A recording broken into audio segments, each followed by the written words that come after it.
All right. We are back with another episode of the Real Estate Investing Club. I hope you guys are having a great day wherever you are, whatever day it is for you. As always, it is Friday on the podcast. So happy Friday, everybody. And as you know, as I said in the last couple of episodes, we have switched recording platforms and we continue to have learning growth pains as we figure out this new platform. So bear with me if we have any issues, but I think I got it down this far. So I'm hoping this is going to be the episode that nothing goes wrong. But with that said, we have Jennifer Ruelens with us on the podcast. She is with Hold It with PM Gens. She's a property manager, over 600 doors that she's managed over 13 years. She's also an investor in the 2 to 4 unit space, and she's over there in on the East Coast. So Jennifer, thanks for hopping on the show. So much. I appreciate it, Gabe. Absolutely. I told you before we got on here, we always like to start with stories. Yeah. We like to hear how people got to where they are. So why don't you take us back to the beginning of your story in real estate and tell us how you got here? 2004. So I just graduated undergrad, started a business, very entrepreneurial, right out with some other people, and it failed within like 9 months. And I could always sell things, right? I sold Girl Scout cookies like a crazy girl. And so anyway, I got a job leasing apartments, and it was 300 units, 4 years old, 88% occupied, which is really distressed. And I came in there at 22 years old, leased it up to 100% in 10 months. And they were like, you can now manage this. Congratulations. It was really wildly easy to get into this business, but I worked really hard. So I had that 300 door community at 23. But you were 22 and they entrusted you to a 300 door community. That's got to speak to either your ability to sell or your work ethic. I don't know. Absolutely. And I'm 6 foot tall, so that also helps. I find that people trust tall people more with managerial responsibility. But, I had a senior property manager who helped me and, taught me the business. But I say, multifamily, like those jobs where you're working at like an on-site office and you're just churning them out, man. I was doing like 8 tours a day. Getting 3 apps, doing a move-in every other day. Like, you just do it a lot, right? And if you do late rents, if 10% of your 300 tenants are late, you're doing delinquency activities on 30. Every month, every cycle. I talk a lot about reps and time in the market, building expertise. So having 10 doors for 50 years isn't that impressive. And having 1,000 doors for 1 year is also not that impressive. But having 500 to 1,000 doors for 20 plus years, you've seen a thing or two. You've figured it out. Your processes and systems are really good. And that's what I did for many years there in the Harrisburg area is I moved up in complexity, 300, no amenity, to a 278 with like high amenity, but a C plus property going through a reinvigoration to B. And then I did a high amenity, high luxury portfolio of about 500 doors. That was 21 staff. That was like snack stands and car washes and stuff like that. And the housing crisis. Car washes. Yeah. These amenities that they have on these properties. I've never heard of that as an amenity. It's incredible. Cool. And so the housing crisis hit, and I worked for a home builder, and they were holding these properties that I was managing. And so I got kind of downsized out, and I ran to business school. So I always wanted to get a MBA full time. And President Obama had made a couple things happen that the loss of my job wasn't that financially devastating. And so I pursued the dream, got a full ride to Penn State. Anybody's looking to pursue, continuing ed, Penn State's a great place to go. And many students are on assistantship there.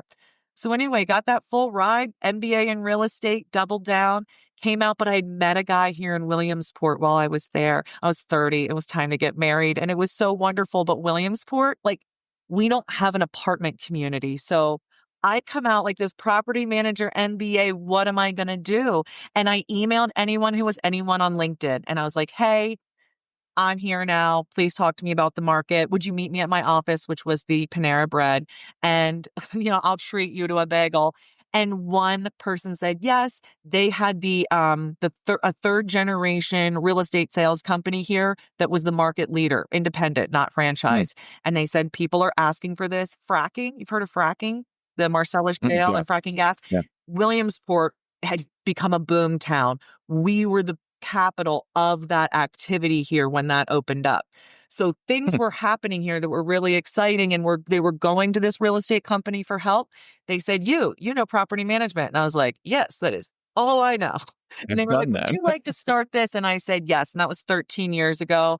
I've since bought out that partner and we've rebranded, but we are One Focus Property Management. And I call it that because it's all we do. We are not also selling property and appraising. And I told you I believe in expertise. I sit here with the Pennsylvania Landlord Tenant Laws and Practices book. like The only person with that book on their desk. But if you are a client with a tenant who wrote a wacky email and isn't paying rent, I think you're happy I have the $300 book and know how to use it, right? And so that's where my 100%. philosophy comes from, what I've done. And that's led into now my education and advocacy platform, which is Hold It with PM Jen. I'm out there with my own podcast, on podcasts, talking to local real estate groups, talking to national groups. I'll be doing that this fall. And I'm spreading the gospel of buy and hold real estate, particularly the hold part.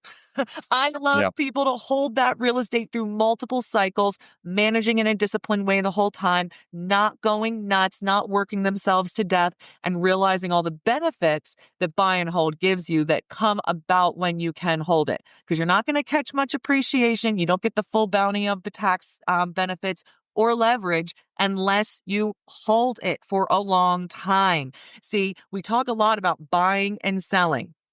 We need to be talking about the hopefully 40 to 50 years you're holding it and building that generational wealth. So that's my whole platform. Please vote for me this election. You got my vote. I love it. I mean, I've said so many times on this podcast how important it is to find a good property manager, and also how difficult it is, because there's a lot of property managers out there, but not all of them. Not all property management companies or property managers are made the same. So, I mean, your experience kind of says it for you. So it's awesome that you are focusing in on that, because honestly, that's one of the hardest aspects of the job of investing in real estate, is managing the properties. And so you're an expert, and so you got value there. So if you were to start again, or get started in investing, do you feel like, would you suggest people get started as property management, or do you think they should right away hire a property management company? And I know this is kind of hard to answer because you're biased because you are a property manager, but you've seen both sides. You're an investor, you're a property manager. I love a DIY investor, but I'm a rugged individualist. I'm a good American girl that way. If I were advising somebody starting out, I would give them first the advice: buy more, buy earlier, sell less, sell never, right? Okay, that's what all the old investors say. Nobody says I should have sold this, or they always say I should have bought more and I should have held what I thought I was losing on. Okay. If it depends on your goals. So Gabe, if I met a person like you, you're very serious about this, and I meet people at the beginning of their journey and they're like, I'm going to do this, then this, and I'm going to achieve the rep status, and I'm going to do all these things. If that is truly your goal and that is your passion, then pause and go get a job at a multifamily property management company for 1 to 2 years. Yeah. I talk about those reps. I talk about, like, get a job at a company like One Focus. Learn this business. Learn how a professional operation actually makes this happen without like a wish and a prayer and just making do. How do we systemize this and make this work as a business? But if you're not that, as I always say, if you're the dental hygienist living in Williamsport who read Rich Dad, Poor Dad, caught a couple of my videos and got yourself on Zillow and like, I think I can do this. But you're not going to make this your passion. You want to have margaritas on Friday night, listening to this show. You should be seeking a property management professional. You should be building a team, and you should be finding people who resonate with you and can execute for you and holding them accountable. Here's the thing. You think you found a great property manager?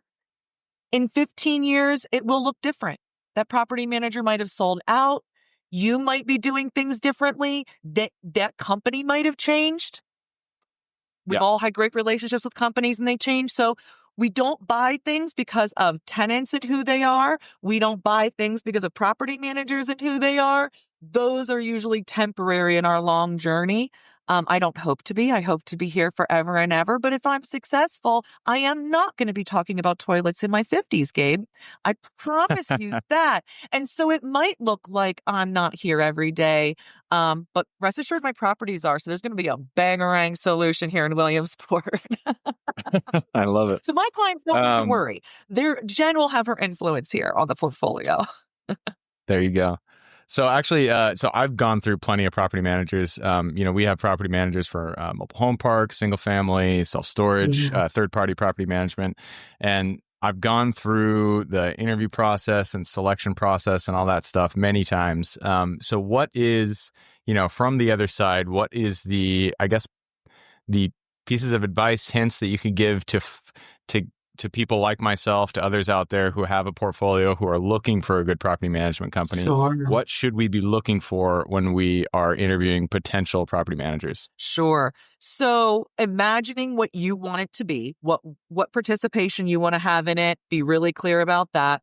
And what's important to you. And almost all investor clients. And I want to jump in there. So you said what participation you should have in it. I don't want to answer for you, but I have experience in this when there is a misalignment in what you think the property manager is going to be doing and what the property manager thinks that they are doing. And so totally understanding what the relationship is and who's responsible for what, I think is extremely important. And I've learn the hard way through this. And so, anyways, keep going. I wanted to accentuate that because that is super important. We think about that a lot because we're one end of the spectrum. I call us a machine. We're not the concierge kind of manager. We're a machine. We're doing a lot here. We're going to be calling you before you're likely ever going to be calling us. If our clients are calling us talking about, are we raising the rent? Is it time for renewal? We're not doing this job right. That is how we believe.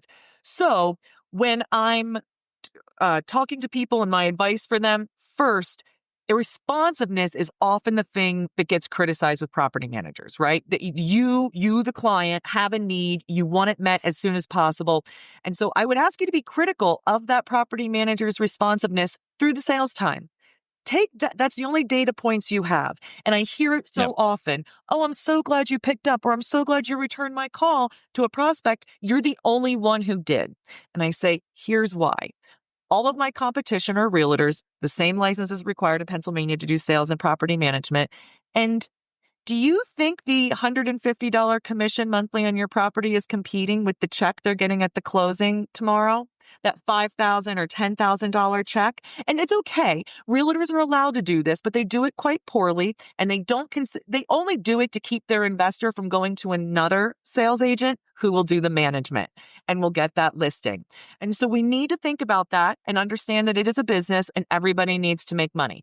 Now, what I'm doing— That actually is a good call out. I mean, one question that you could ask people that now that I'm thinking about, I should be asking is just your primary focus? Are you also a realtor? Are you also an investor? Like, how many other businesses are you running, or is property management your main focus? And so that's a good call. Break out your income, realtor/property manager, because if it's 5% of your income, then it's getting 5% of your time and attention, right? And it's negligible. They're not investing in that. It's also not sexy. I got to tell you, the activities in doing a real estate transaction versus the activities related to property management, talk about it all the time. It's gritty. We're in the streets. You got to go get a dead dog out of a gutter. You got it's just gross. Hopefully not. Well, I don't know. I didn't make that up out of nowhere. We had to do that last week, Gabe. There was a dead bird just this morning. So there's more of that than that kind of a career. So that is one thing. I would also consider who's doing the work, right, on the team. Are they 1099 or are they W-2? Oh, okay. Because you're expecting consistency and performance of an employee, not necessarily that of an independent contractor, because your property has, needs, and it needs a lot of attention 1 month and maybe no attention for 6 months. That's the deal here with this. So I would think about that. What I'm doing on my end is I'm trying to gauge the reasonableness of the client. So I'm aiming to operate stabilized properties. I have a standard of properties that work for our system and processes, and I have a standard of client. And I am kind of testing them. I'm not testing them to mess with them. Well, each party is understanding the expectations, which is Great totally example is the understandable. call I had this morning. A gentleman, he has a 2-unit. He lives in one. It's a beautiful unit. He is the worst landlord. He's had nothing but crappy tenants because he's such a nice guy. And he wants to do his own work on the property because he's a contractor and he's made a beautiful property. I said, can you forever and ever keep it secret that you own this house? Because I'm not being triangulated out of this, Chris. And it took him a while to understand, but I said, you get how like it gets awkward when you're drinking a beer at the grill on Friday night and your neighbor starts complaining about the BITCH landlord who won't let him have a dog or his parolee brother can't move in, and how when he finds out you own the house, that compromises what you're paying for. And so anyway, I pushed it a little bit. We tested. He decided he wanted to be on my side of that. He didn't want the alternative. But if he wanted the alternative, we figured that out. One thing I also would mention to people looking for property managers, I sign a month-to-month contract with my clients, not because I'm a short-term property manager, because I earn your business each and every month. And I'll tell you this on the podcast, I tell everybody and I shouldn't. That option really serves to exist me if my needs, if I've made the wrong choice in bringing you in. I don't get fired. Makes sense. I fire clients out. It's not a lot, but and that's a real failure on our part. That's really bad. But if I bring you on and you're not able or willing to maintain a property to the right status, then we gotta separate. Yeah. I like that you kind of use the illustration of a triangle between you and the tenant and then the person who actually owns the property. And that is a mistake that I made once and I have corrected since then. But it was actually with self-storage, making sure that the property manager is the primary contact with, in this case, the boots on the ground. But in your case, it could be, the property manager, the tenant, anything like that, to make sure that it's clear who is responsible and who is the actual decision maker. And if you get, as the owner, if you get in that triangle, then things will get messy. They'll bring things to you when they should be bringing them to the property manager, and it'll just be a mess of communication. And so making sure as the owner, you step out of the lines of communication, and make sure everything is pushed to the property manager. That's a really important lesson that I learned the hard way. And so it's a good thing to call out. New investors should get a card with their information. Call themselves property manager. Because if you're a 25-year-old guy walking through properties, right, to buy them, and you're talking, the tenants are, oh, you're buying this place? Maybe you're there for the inspection or the appraisal. You can always fire a property manager. You be the property manager. Don't be the owner, because you're probably not emotionally prepared for the kinds of conversations that are going to come up and how you're going to feel about it. And you just need that distance. It's a hot tip. Not enough people do it. Pretend. Yeah. No, that is a good idea, actually. So let's talk about your personal investing. As a property manager, I'm sure you have a different perspective when you're looking at potential investments. So what is it that you look for? You guys do, I think, small multi, you said 2 to 4 units? Yeah, I love my 2 to 4 units. I'll do bigger, but 2 to 4 around here is just super common and achievable. Our average cap rates on our multifamilies are 11% on market. So they're pretty, you put a little leverage on that and do some value. Your small multis are 11? Yes, sir. Or your large to get my playbook. So the North Central PA market. That's better than mobile home. Yeah. No, North Central PA market, I wrote the playbook. I call it the 2025 No Bullshit Playbook for buying and holding rentals in North Central PA. Get yours for free on holditwithpmgen.com. But you'll see average unit price, $65,000. Average property size, 3 units, 11% cap rates. Brother, it's unsexy though. That's impressive. It's unsexy, but it's not C-class housing. This is not substandard housing. This is A and B housing. Sometimes we have to make improvements to get it there because it is old housing stock. Yeah, what's the vintage? How old are these houses? We're 100 years old plus. Yeah. And so here, in my market, my buy box is no flood. Because I have a very long time horizon and I believe climate change is real and the waters aren't going down. So I don't mess with anything in the flood. We're a river valley here, so that cuts some stuff out. I don't want gut out remodels. I don't really pick those up, but I do, like the one I'm buying right now, I'm going to do all windows, redo the HVAC and some new porch floors. But that one, I've managed for 9 years for my client. I already renovated with my construction company the interiors of the 2 units. So One thing about being a property manager is you get incredible deal flow. And that is a perfect example. That owner, who I've known, like I said, for 9 years, I met him in a Landlord 101 class I was teaching. He said, fine, I'll hire you. This is far too hard. We've been working together ever since. And he called me up. He said, it's time to sell it. I go, you're kidding. You're not nearly old enough, Todd. Do not sell it. He goes, I'm over it. I want to sell it. I'm like, fine, whatever. You should put it on the market. He goes, ugh.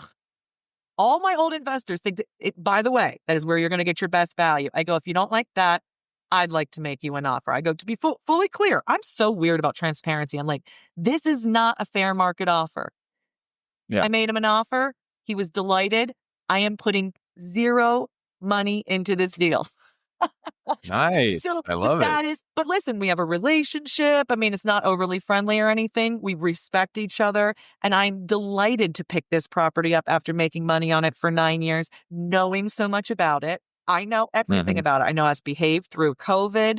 I know all the maintenance on it. And so when we talk to property managers, that's our dirty little secret, is that we are often buying off of our clients. And I look at that and go, the client should not just be selling to us.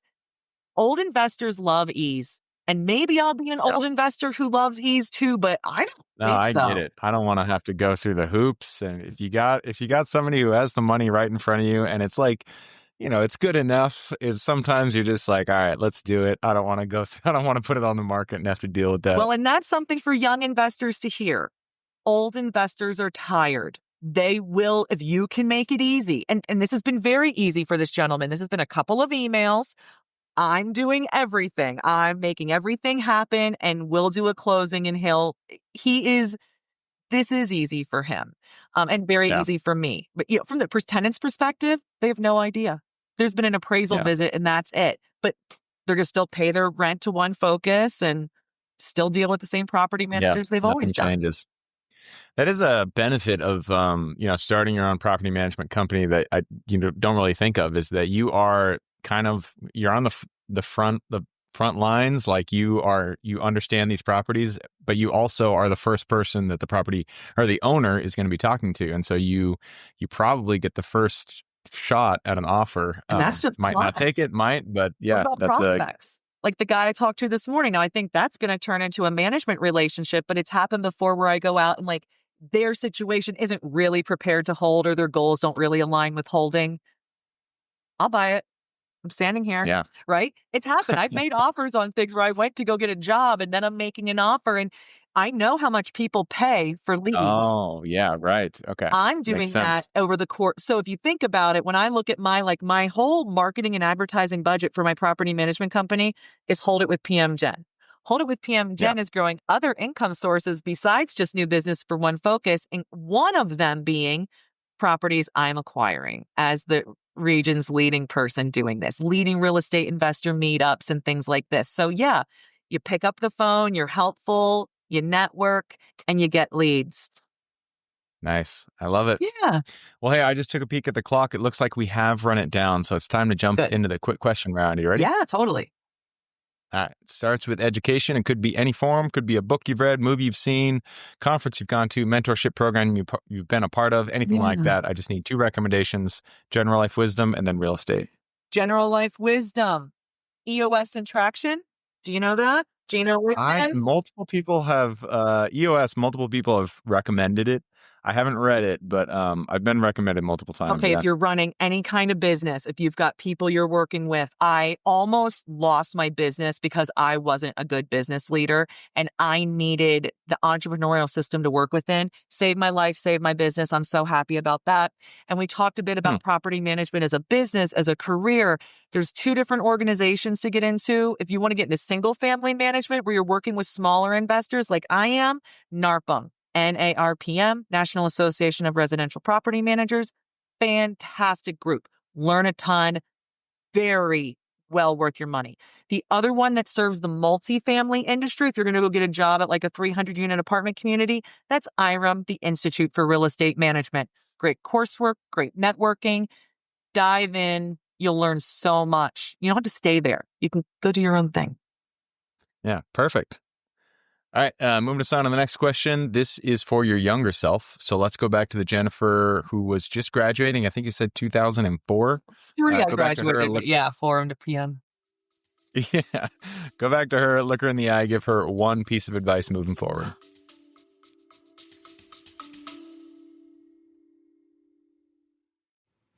Before we continue on with today's guest, I want to tell you guys about a community I'm launching on School to help investors like yourself grow your own portfolio.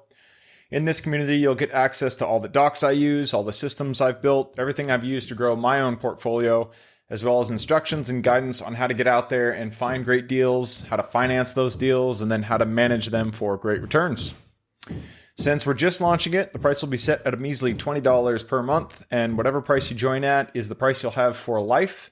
We will be increasing the price as the group grows, so if you're at all interested in growing your portfolio along other investors, now is the time to join. I will put the link somewhere in the bio or on our podcast website at therealestateinvestingclub.com, so if you are interested, head on over there. With that said, let's get back to the podcast.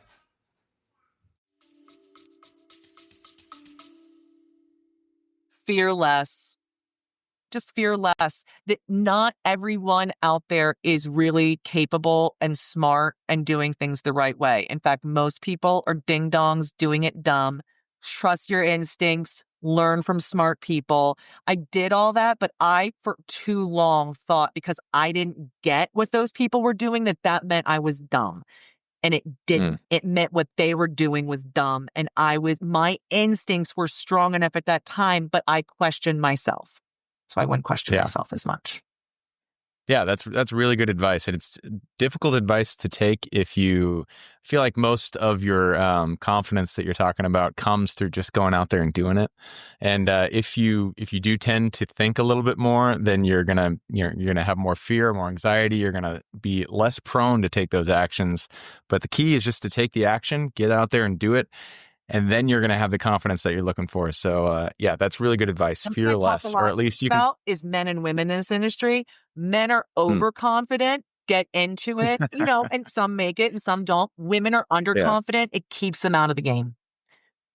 Yeah. Yeah, that's really good advice. All right, next question is about the U.S. It's a big place. There is a lot of opportunity out there. Give me the single metro you're most excited about investing in today. Williamsport, Pennsylvania, 17701. Here's why. No competition. You've got a bangarang property manager here. From a climate change perspective, it's a safer place to be, right? Not on the coast, none of that. Right? I'm not kidding when I tell you I'm going to live to be 120 years old, and I am thinking on that time horizon with the real estate I'm buying. If I was I don't know how anybody's buying anything on a sea or an ocean right now. What? If insurance doesn't drive you out, by the way, that's driving climate migration. So anyway, you had asked me, what am I excited about my market? What's your favorite metro? Williamsburg. It's mine, but I would say there's a lot of these. Find good operators or go be the good operator in that small market and clean up. I've only been here 13 years. I had this market licked in 3.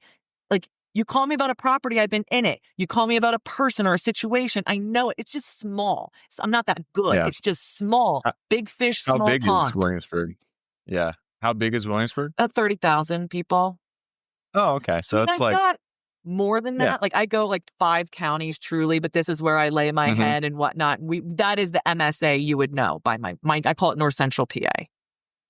Got it. Okay. All right. Next question is lessons learned. Not every deal that we get into goes the way we expect it. In fact, many times or almost every time things go wrong, and that's when we get to learn a lesson. So what was a deal or a property that went a little bit sideways for you? And then what was the lesson you pulled from it? Every lesson is always don't divert from what you know is right. So you divert on your due diligence out of laziness, overconfidence, time constraints, whatever. You will live to regret that. You buy the property and go, oh, I know I should do this thing, but this is pressing. And you try to stay comfortable rather than kind of eating the frog. I always live to regret not just eating the frog. Maybe you've got a problematic tenant situation. Cut it. don't milk it. It's not getting better. It's not getting cheaper. It's the same logic with like firing, right? When you have a problematic person on your team, after you've had the first thought, they need to get off the team. Every minute after that, it just got worse. And that is, what I come away from. Anytime a deal's gone wrong, it's been like, I was lazy. I took a shortcut. You knew it already and you took too long. And I'm the only one to blame for that. Yeah. And that happens even before you get into deals, like especially if you haven't closed down a deal in a bit and you just are really itching to get something done. Sometimes you'll look at a property, you'll be like, all right, this isn't exactly fit my criteria, but it's okay. I think I'm going to go through with it, but you will regret it.